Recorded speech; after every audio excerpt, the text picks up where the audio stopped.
함께 하늘 위에 주님 함께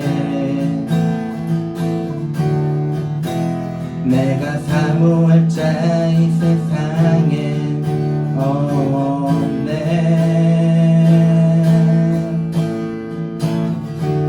내 맘과 힘은 믿을 수 없네. 오직 한 가지 그 진리를 믿네. 주는 나의 힘이요, 주는 나의 힘이요, 주는 나의 힘이요. 영원히 주를 의지하리. 주는 나의 힘이요, 주는 나의 힘이요, 주는 나의 힘이요. 영원히 주를 의지하. 주는 나의, 주는 나의 힘이요, 주는 나의 힘이요, 주는 나의 힘이요. 영원히 주를 의지하. 주는 나의, 주는 나의 힘이요, 주는 나의 힘이요, 주는 나의 힘이요. 영원히 주를 의지하리. 영원히.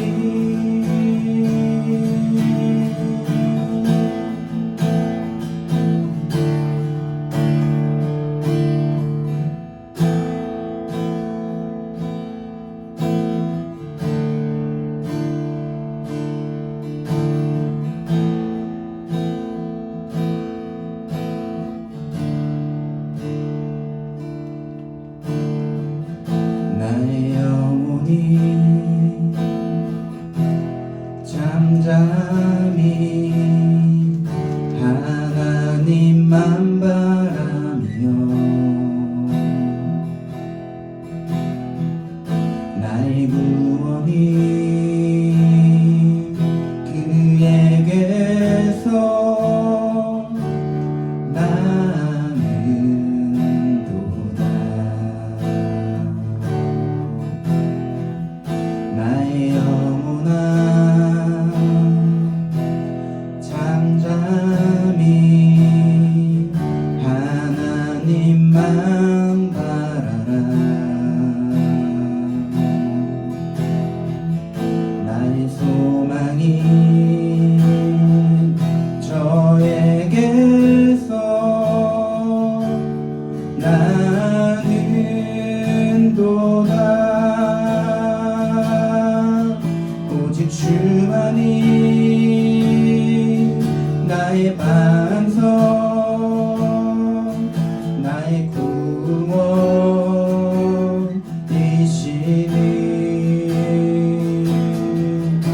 오직 주만이 나의 산성, 내가 요동치 아니하리. 나의 영혼이,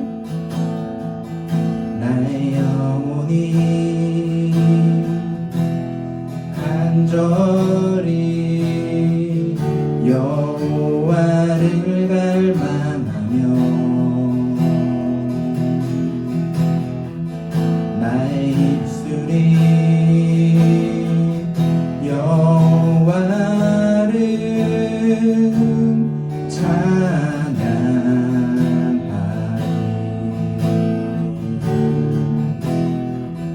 나의 영혼이 즐거이 여호와를 따르니. 나의 평생에 여호와를 송축하리.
주만이 오직 주만이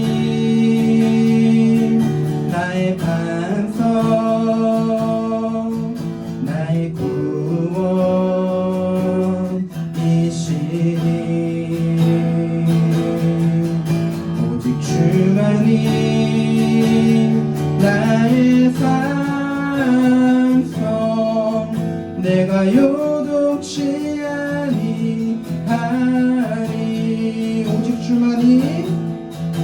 오직 주만이 나의 반석 나의 구원이시니 오직 주만이 나의 반석 내가 요동치 아니하리.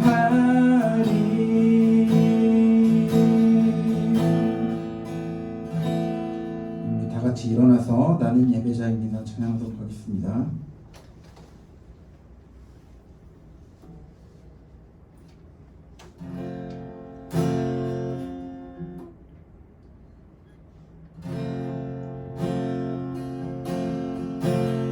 나는 하나님을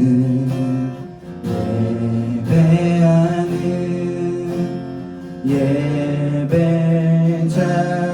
예배자입니다.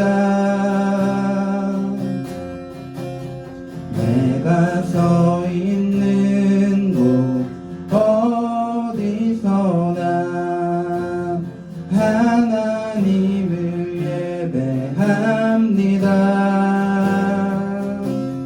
내 영혼 거룩한 은혜를 향하여 내 마음 완전한 하나님 향하여 이곳에서 바로 이 시간 하나님을 예배합니다.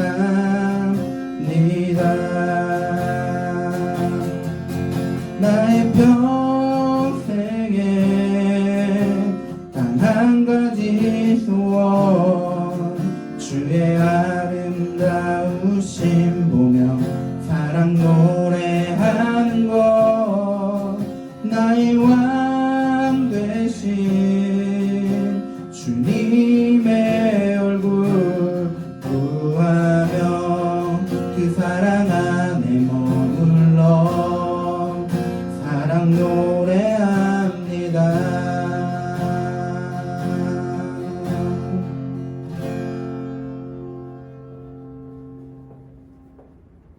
사도신경으로 우리의 신앙을 고백하도록 하겠습니다. 나는 전능하신 아버지 하나님 천지의 창조주를 믿습니다. 나는 그의 유일하신 아들 우리 주 예수 그리스도를 믿습니다. 그는 성령으로 잉태되어 동정녀 마리아에게서 나시고 본디오 빌라도에게 고난을 받아 십자가에 못 박혀 죽으시고 장사된 지 4일 만에 죽은 자 가운데서 살아나셨으며 하늘에 오르시어 전능하신 아버지 하나님 우편에 앉아 계시다가 거기로부터 살아있는 자와 죽은 자를 심판하러 오십니다. 나는 성령을 믿으며 거룩한 공교회와 성도의 교제와 죄를 용서받는 것과 몸의 부활과 영생을 믿습니다. 아멘. 자리에 앉아주세요. 예배를 위해서 제가 기도하도록 하겠습니다. 하나님 감사합니다. 주님께서 오늘도 우리를 교회로 불러주셔서 시간 동안 하나님의 말씀 가운데 나아가게 해주셔서 감사합니다. 주님의 말씀 가운데 나아갈 때에 우리의 지성을 깨워주셔서 잘 이해하게 하시고 우리의 감성을 깨워주셔서 주님의 사랑을 느끼게 하시며 우리의 의지를 깨워주셔서 주님의 말씀대로 살아갈 수 있는 그런 용기와 결단의 시간 되게 하여 주옵소서. 예배하는 가운데 우리 가운데 함께하여 주시고 우리 삶 가운데 계속해서 주님이 열매 맺을 때까지 인도하여 주옵소서. 예수님의 이름으로 기도합니다. 아멘. 오늘 우리에게 주시는 하나님의 말씀은 신약성경 사도행전 11장 19절에서 26절의 말씀입니다. 제가 읽도록 하겠습니다. 그때에 스데반의 일로 일어난 혼란으로 말미암아 흩어진 자들이 베니게와 구브로와 안디옥까지 이르러 유대인에게만 말씀을 전하는데 그 중에 구브로와 구레네 몇 사람이 안디옥에 이르러 헬라인에게도 말하여 주 예수를 전파하니 주의 손이 그들과 함께 하심에 수많은 사람들이 믿고 주께 돌아오더라. 예루살렘 교회가 이 사람들의 소문을 듣고 바나바를 안디옥까지 보내니 그가 이르러 하나님의 은혜를 보고 기뻐하여 모든 사람에게 굳건한 마음으로 주와 함께 머물러 있으라 권하니 바나바는 착한 사람이요 성령과 믿음이 충만한 사람이라. 이에 큰 무리가 주께 더하여지더라. 바나바가 사울을 찾으러 다소에 가서 만남에 안디옥에 데리고 와서 둘이 교회에 1년간 모여 있어 큰 무리를 가르쳤고 제자들이 안디옥에서 비로소 그리스도인이라 일컬음을 받게 되었더라. 아멘. 이것은 하나님의 말씀입니다. 오늘 말씀을 통해서 교회 그리고 그리스도인이라는 제목으로 함께 말씀을 나누겠습니다. 제가 지금부터 사진 한 3장을 보여드릴 건데요. 한번 봐주세요. 이게 뭐죠?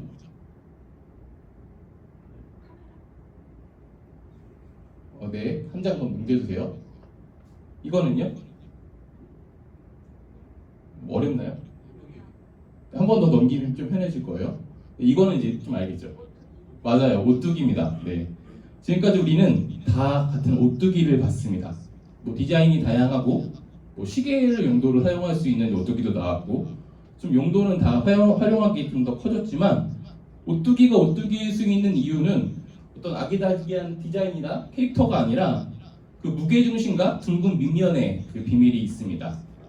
그 무게중심과 둥근 밑면만 분명하다면 어떤 모양이든지 오뚜기인 것이죠. 네. 저와 여러분에게도 이렇게 나답게 살 수 있게 하는 그런 무게중심이라는 것이 있습니다. 우리는 이것을 개성이라고 부르기도 하고 고유성이라고 부르기도 하고 정체성이라고 부르기도 합니다. 이 무게중심은 내가 어떤 모습이든지 내가 어떤 상황이든지 여전히 내가 나답게 살 수 있게 만들어줍니다. 여러분의 이 무게중심은 무엇입니까? 내가 나답게 살 수 있게 하는 그것이 무엇일까요? 내가 하는 일이 달라지거나 아니면 낯선 곳에 내가 가게 되어서 나를 알고 있는 모든 관계가 끊어져서 나를 아는 사람이 아무도 없어도 여러분답게 살 수 있는 그것이 무엇일까요? 아니면 질병이나 사고로 기억을 잃거나 신체가 훼손되어도 여전히 내가 나다라고 이야기할 수 있는 그게 무엇일까요?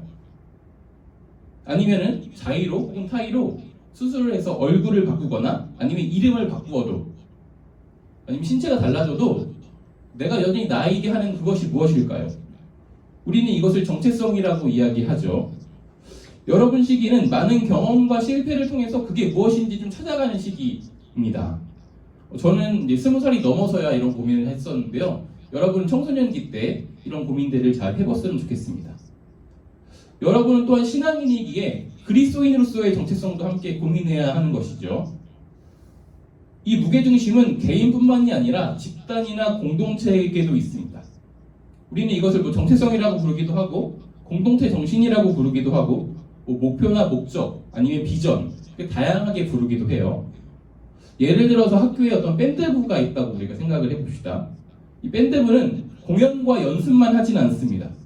놀기도 하고요, 밥도 먹고 뭐 게임도 하고 공연도 보고 뭐 옷도 사러 가고 다양한 활동들을 할 수 있죠.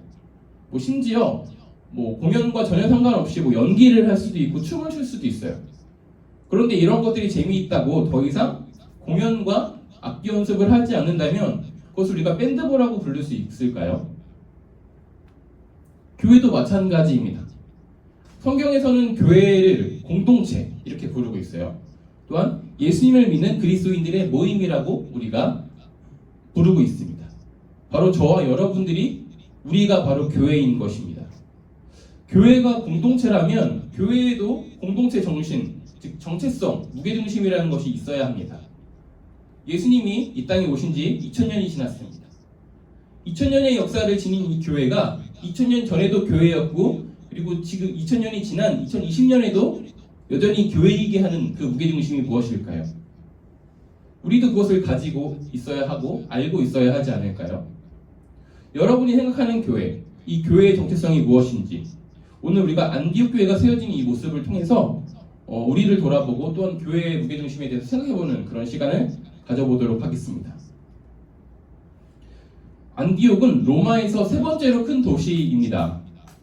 이 안디옥 교회가 생긴 배경에는 오늘 19장에도 나와 있는데요. 한 알의 밀알이 땅에 떨어져 죽는 그런 사건이 있습니다. 바로 스데반의 순교죠. 사도행전 7장에 등장하는 이 스데반 집사님이 예수님을 전하다가 돌에 맞아 죽게 되는 이것이 바로 교회가 생겨지게 한 어떤 숨어있는 배경입니다. 흥미로운 사실은 여러분들도 이미 알고 있겠지만 우리가 잘 알고 있는 이 사도 바울이 스데반의 순교 현장에서 돌 던지는 무리 중에 한 사람으로 처음 성경에 등장하게 됩니다. 이 스데반의 순교 사건을 시작으로 예수님을 믿는 사람들에 대한 박해가 조금 심해지게 됩니다. 목숨을 잃을 수도 있는 이 위험 속에서 이 박해 때문에 사람들은 자기가 살고 있던 도시를 떠나서 뿔뿔이 흩어지게 됩니다. 그런데 조금 이상합니다. 도망치듯이 흩어진 사람들입니다. 위험을 피해서 도망한 사람들인 것이죠. 그런데요, 이런 사람들이면 예수님을 믿지 않거나 신앙에서 떠나거나 내가 예수님을 믿는 것을 남들이 알지 못하게 조용히 믿어야 되지 않을까요? 여전히 내 목숨을 위협받을 수 있기 때문이죠. 그런데 이 사람들은 흩어지면서 예수님을 전하고 있습니다. 심지어 안디옥에 도착할 때까지는 자신을 박해할 수 있는 그런 유대인들에게 예수님을 전했고요. 안디옥에 도착해서는 그곳에 있는 헬라인들에게도 예수님을 전하고 있습니다. 내가 예수님 믿는 사람이라고 누구나 알 수 있게 살아가고 있는 것이죠. 말씀 19절 20절에 이렇게 나와 있습니다. 그때에 스데반의 일로 일어난 혼란으로 말미암아 흩어진 자들이 베니게와 구브로와 안디옥까지 이르러 유대인에게만 말씀을 전하는데 그 중에 구브레와 구레네 몇 사람이 안디옥에 이르러 헬라인에게도 말하여 주 예수를 전파하니 이 사람들은 도망치듯이 흩어지면서 또 다시 자신들을 위험에 노출시키고 있습니다. 기꺼이 불안한 그곳에 머무려고 하고 있습니다. 그렇게 살게 하는 이 사람들의 무게중심이 무엇일까요? 그리고 오늘 말씀에 등장하는 것이 있습니다. 바로 그리스도인이라고 불림받게 되는 유명한 장면이 등장하고 있습니다. 저와 여러분들은 그리스도인이라고 스스로 고백하거나 누가 우리를 그리스도인이라고 부를 때 꺼리낌이 없어요. 그렇죠? 나는 그리스도인이 아닙니다 라고 거절할 사람은 아마 이 중엔 아무도 없을 것입니다. 우리가 그렇게 고백하거나 불림받는 그 이유가 무엇일까요? 그 무엇에 근거한 것일까요? 왜 내가 그리스도인이라고 이야기하는데 거리낌이 없을까요? 그런데 오늘 말씀에서는 이 그리스도인이라고 일컬음을 받을 때 그 앞에 세 음절이 더 붙어 있죠. 비로소 그리스도인이라 일컬음을 받았다. 이 사람들은요, 안디옥에 오기 전에도 예수님을 믿는 사람들이었고요, 예루살렘 교회에 모여서 교회의 구성원 중에 하나로 공동체 안에서 또한 예수님을 예배하던 사람들이었습니다. 거기서도 예수님을 믿는 사람들이었고 여기서도 예수님을 믿고 있는데요, 그때는 불리지 않았던 부분이 오늘 이곳에 와서는 누군가 나를 그리스도인이라고 비로소 부르기 시작합니다. 이 이유가 이 전후에 어떤 사건이 존재하는 것일까요? 이 사람들은요, 그리스도인이라고 일컬음을 받기 전에도요, 예수님의 말씀에 순종했어요. 예수님이 말씀하신 대로 오순절 성령의 강림이 있을 때까지 마가의 다락방에 모여 있었습니다. 그렇죠? 바로 교회로 모였던 것이죠. 그런데 안디옥에 와서는 그리스도인이라고 일컬음을 받아요. 차이가 무엇일까요? 그 차이를 안다면 오늘 나의 삶을 다시 한번 돌아볼 수 있게 되지 않을까요? 안디옥 교회의 무게중심은 한 세 가지 정도로 이야기할 수 있습니다. 먼저는 안디옥에 모여든 사람들은 예수님을 아는 사람들이었어요. 예수님을 나의 주인으로 고백하는 사람들이었습니다. 우리가 흔히 말하는 하나님의 나라에 사는 사람들, 바로 하나님의 통치 속에서 살고 있는 사람들이었습니다. 그래서 내가 처한 상황에 휘둘리는 사람들이 아니었어요. 왜냐하면 하나님이 이 문제보다 더 큰 분이라는 것을 경험해서 알아요. 많은 박해 속에 있었지만 이 박해 속에서 나를 구원하신 분들은 나를 아는 친구도 아니었고 나의 경험도 아니었고 오로지 하나님이었음을 스스로 경험해서 아는 사람들이에요. 그래서 하나님을 알기에, 예수님을 알기에 부인할 수 없었고 상황을 뛰어넘어서 위험한 상황이지만 이곳에서도 나를 구할 예수님을 전하고 있는 것이죠. 그래서 땅끝까지 복음을 전파하라는 이 예수님의 명령을 따를 수 있는 것입니다. 안디옥 교회의 시작에는 이런 예수님을 아는 사람들의 증언들이 있었습니다. 교회의 무게중심 중에 하나는 아마도 예수님을 알아야 한다라는 것이 아닐까 싶습니다. 또한 무게중심 하나만 더 살펴보면 안디옥 교회는 예수님과 함께 모여있는 공동체였습니다. 어제 목회실에서 우연히 전도사님들과 대화를 나누다가 MBTI에 대해서 이야기를 나누게 되었어요. 그래서 저는 이미 결과를 알고 있으니까 저의 것은 이미 얘기를 했고, 두 분 전도사님들은 갑자기 거기서 MBTI 문제를 푸는 그런 이상한 광경들이 펼쳐지게 되었습니다. 그래서 신기하다 이렇게 하고 돌아왔는데 TV를 틀었는데 TV에서도 MBTI에 대한 내용이 나오더라고요. 놀면 뭐하니라는 예능 프로그램을 봤는데 거기서 갑자기 MBTI를 이제 검사를 하고 서로 MBTI가 달랐다라는 것에 대해서 되게 공격하면서 그것을 웃음 포인트로 삼는 그런 장면들을 제가 봤어요. 되게 다양한 사람들이 많다. 우리는 이렇게 알 수 있죠. 여러분들도 이미 MBTI를 다 해봤죠. 우리는 작년 동계수련회 때 이런 것들을 경험했기 때문이죠.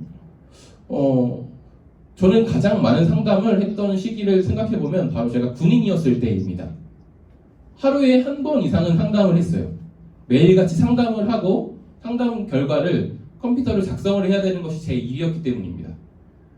그러면서 알게 되는 것이 있는데요. 군대에 온 모든 사람들은 다 자기가 가장 힘들다라는 것입니다.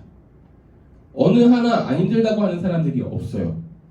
그리고 또 독특한 포인트는요. 그렇게 힘들어하는 게 보이는데요. 힘든지 물어보면 다 똑같이 대답해요. 아닙니다. 괜찮습니다. 이렇게 대답을 합니다. 그 사람들이 힘들어했던 내용들을 제가 계속 듣다 보니까 어떤 부분에서 같이 힘들어하는지를 알게 됩니다. 공통적으로 힘들어하는 부분들은요. 나와 안 맞는 사람들과 같이 사는 것입니다.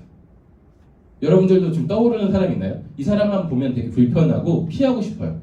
별로 가까이 가고 싶지 않은 그런 불편하게 하는 그런 사람들이 있지 않나요? 나랑 진짜 안 맞는다. 뭐 생활 패턴부터 생각하는 것부터 뭐 속도부터 다 안 맞는다. 이런 사람이 있을 겁니다. 그런데요, 이런 사람들과 같이 사는데요, 너무 달라서 보고만 있어도 짜증이 나는데 눈을 감아도 이 사람이 내 옆에 있고요, 눈을 떠도 내 옆에 있고요, 다음날도 내 옆에 있고요, 같이 밥도 먹어야 되고요, 같이 일도 해야 돼요. 근데 심지어 계급도 나보다 높아요. 미치는 거죠. 다른 사람과 나와 많이 다른 사람과 같이 사는 것은 많이 힘듭니다. 그런데 안디옥 교회도 이와 마찬가지로 다양한 사람들이 있었어요. 안디옥 교회는요, 유대인, 헬라인, 당연히 다른 어떤 문화적 배경을 가진 사람들도 있었고, 신분이 다르기도 했고요, 성별이 다르기도 했고요. 이렇게 다양한 사람들이 하나가 되기가 힘들었겠죠. 그들이 어떻게 이 한 공동체에 모여 있을 수 있었을까요? 사람들이 안디옥에 모여 있다라는 이야기를 들은 예루살렘 교회가 바나바라는 사람을 보냅니다. 바나바가 안디옥 교회를 보고 이렇게 이야기해요. 23절의 말씀인데요. 그가 이르러 하나님의 은혜를 보고 기뻐하여 모든 사람에게 굳건한 마음으로 주와 함께 머물러 있으라 권하니. 교회는 다양한 사람들이 모여 있는 곳입니다. 그런데 이 다양한 사람들, 내가 이해할 수 없는 이 사람들이 예수님으로 인해 모여 있는 것입니다. 그래서 예수님으로 인해서 또한 예수님과 함께 모여 있는 곳이 교회여야 합니다. 안디옥 교회에 와서 그 상황을 본 바나바는 예수님을 만나고 변한 바울을 불러옵니다. 그리고 그들을 1년 동안 안디옥 교회를 그들은 가리키게 되는데요. 무엇을 가리켰는지는 성경에 증언하고 있지 않습니다. 다만 우리는 생각할 수 있어요. 왜냐하면요, 교육은 다양한 방법으로 진행되지만 교육에는 항상 목표가 있습니다. 그리고 이 목표는 변화입니다. 이 교육을 다 받게 하면 이렇게 살게 하겠다, 아니면 이런 기능을 조작할 수 있게 만들겠다라는 어떤 목표를 가지고 교육을 합니다. 여러분들도 다 마찬가지죠. 그래서 이 사람들의 결과를 보면 목표가 무엇이었는지, 어떤 것을 가리켰는지 우리는 유추해 볼 수가 있습니다. 1년 동안 교육을 받은 안디옥 교회는 1년 뒤에 그리스도인이라고 불림받게 돼요. 우리는 이것을 통해서 유추할 수 있습니다. 1년 동안 예수님에 대해서 배웠겠구나. 예수님이 하신 이야기들과 예수님의 삶에 대해서 가리키고 배웠겠구나. 그래서 예수님처럼 살 수 있게 되었구나. 26절에 말합니다. 만남에 안디옥에 데리고 와서 둘이 교회에 1년간 모여있어 큰 무리를 가르쳤고 제자들이 안디옥에서 비로소 그리스도인이라 일컬음을 받게 되었더라. 교회는요, 예수님을 가르치고 배우는 곳에 무게중심을 가지고 있어야 합니다.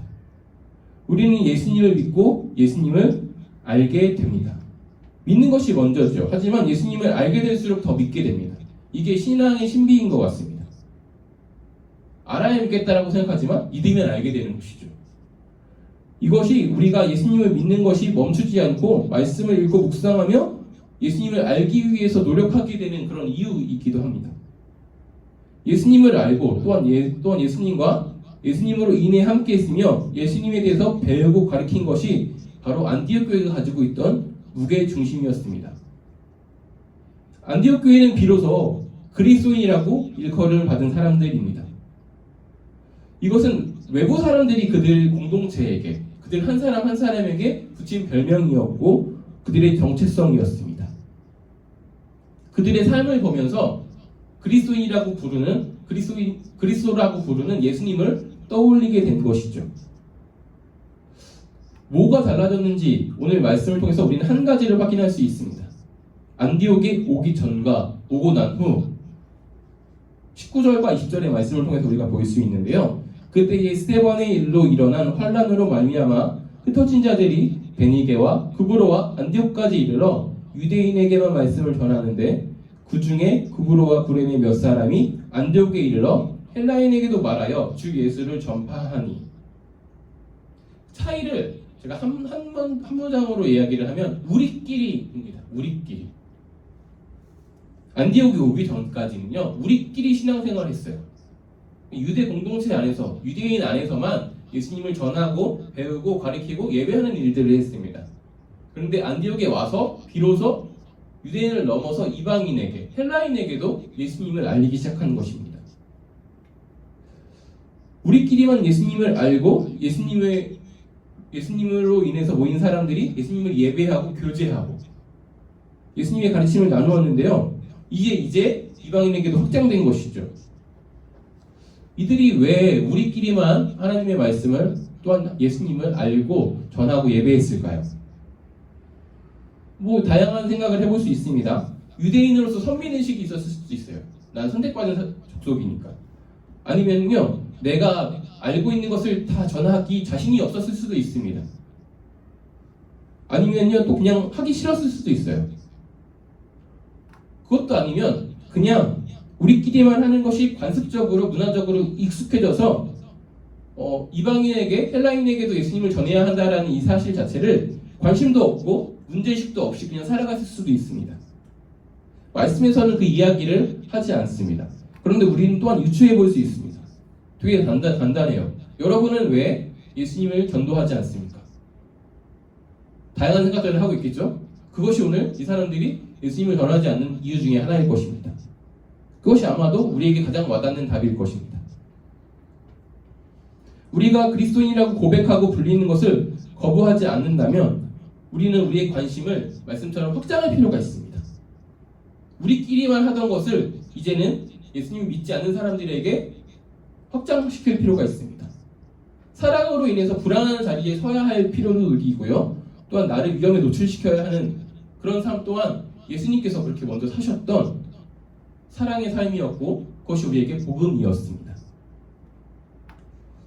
우리도 교회입니다. 우리가 바로 그리스도인입니다. 우리도 안디옥 교회와 같이 예수님을 알아야 하고요. 예수님을 전해야 합니다. 예수님으로 인해서 모이고 예수님과 함께 머물러야 합니다. 예수님을 가르치고 배워야 되고요. 예수님을, 그리고 예수님의 사랑을 우리끼리가 아니라 이웃에게도 전해야 합니다. 우리의 삶을 통해서 사람들이 예수님을 떠올려야 합니다. 이것이 우리가 다시 기억해야 할 무게중심, 정체성입니다. 지난주에 우리는 너는 나를 누구라 하느냐 물으시는 그 예수님의 질문에 삶의 자리에서 대답하기로 묵상했었습니다. 그렇죠?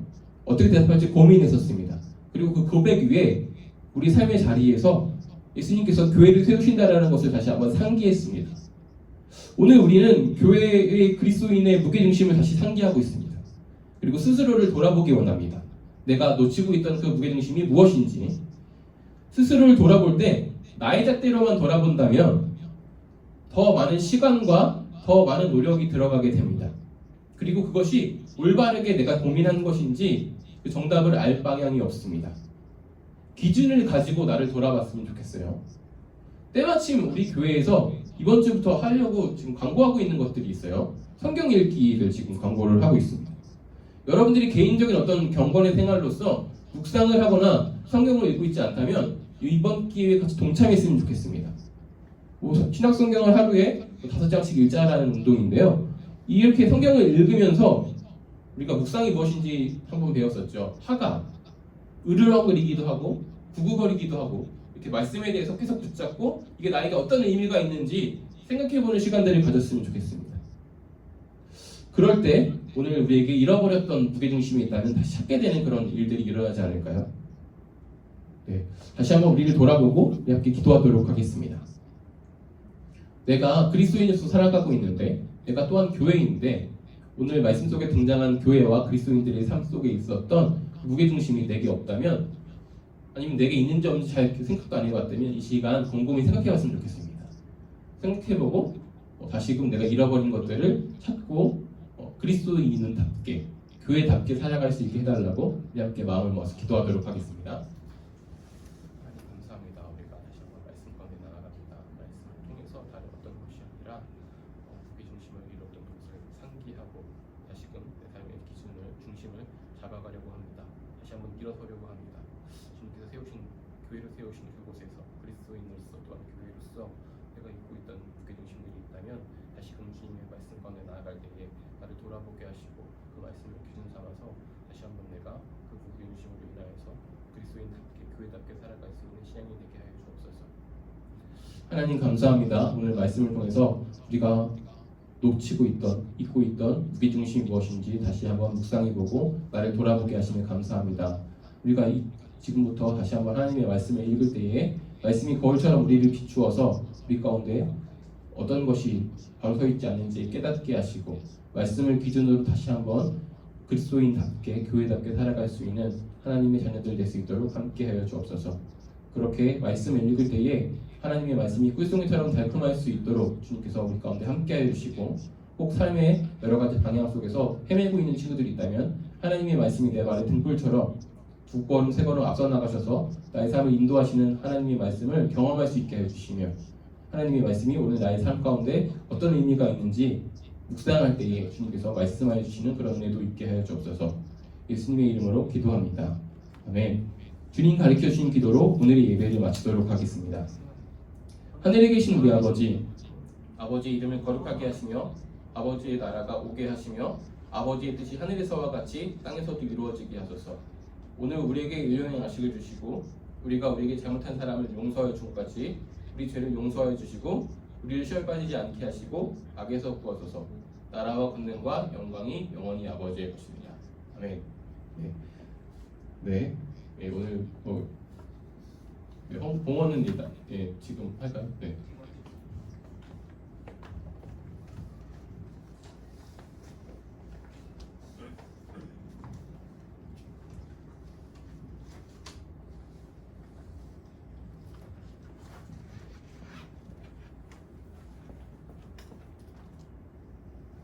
봉헌 기도 후에 광고하도록 하겠습니다. 하나님 감사합니다. 주님께서 주신 재물 중에 일부를 다시 주님께 돌려드립니다. 우리가 주님께 드린 예물이 하나님의 나라와 주님의 몸된 교회를 세우는데 귀하게 쓰이게 하여 주옵소서. 혹시 빈손으로 주님께 나와서 민망하게 여기는 친구들이 있다면 주님께서 그 친구들에게도 물질 주셔서 주님 안에서 바치며 쓰며 나누는 기쁨을 누리게 하여 주옵소서. 예수님의 이름으로 기도합니다. 아멘. 친구 나오셔서